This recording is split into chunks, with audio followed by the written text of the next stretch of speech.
I'm Judy Baker, and this is my CPR survivor story.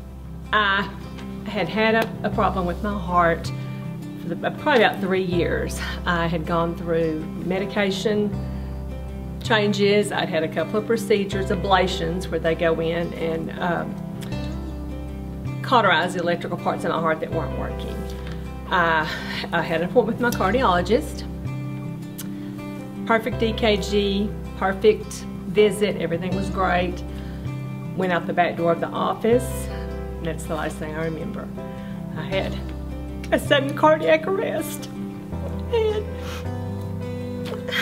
sorry. And I was found.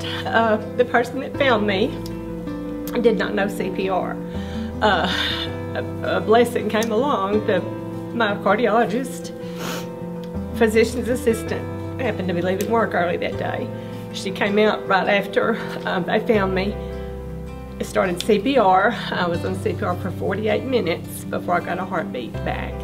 I was, of course, at TMC in the hospital. They put me in a medically induced coma to cool my body down, to cool my temperature down. That protects your brains and your organs. I was on that for a couple of days, and they started waking me back up. And after that, I was transferred to Baylor Plano Heart, and had a defibrillator, and the rest is history. I've done great. I've had a couple of times, a couple of shocks from the defibrillator, so I know it works. And my goal today is that everyone knows CPR. What is CPR? I know it's a common term that we all think about. It's used very casually. It was for me before this happened to me. Cardiopulmonary resuscitation. I was given, at that time I was given the hands-only CPR. I know that's kind of a new, as far as what we were trained with the breaths and the compressions.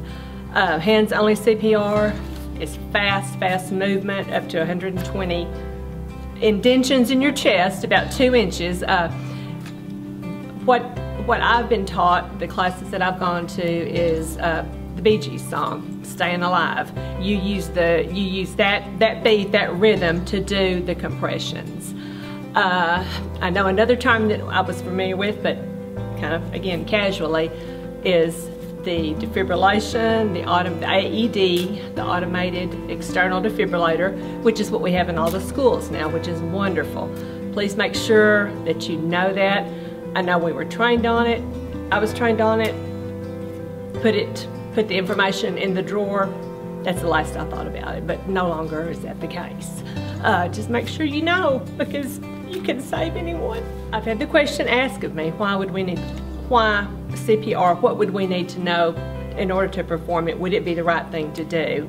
The answer is always yes. If you come across someone, anyone, family member, the signs for CPR: no pulse.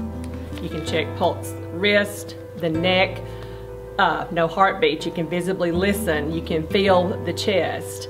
No breathing. Any of those, do not hesitate whatsoever. You want to get that person, if they're in bed, in a chair, you want to get them on a flat, the harder surface, the better. Don't worry about, if you're dragging them down and bumping their head, that's okay. You need to get them on that surface for the indentions to work correctly when you press on the chest. Okay, another thing that I've been asked, what if I hurt someone?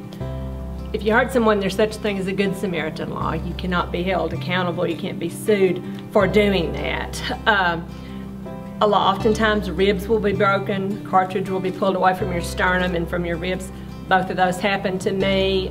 Yes, it's very painful, and you will audibly hear the ribs break when you're doing it, but it's, again, you're saving someone's life.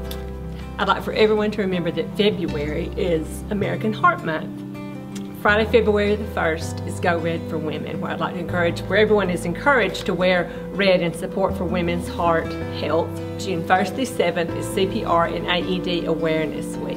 For more information, visit American Heart Association at www.heart.org, and thanks for listening to my story.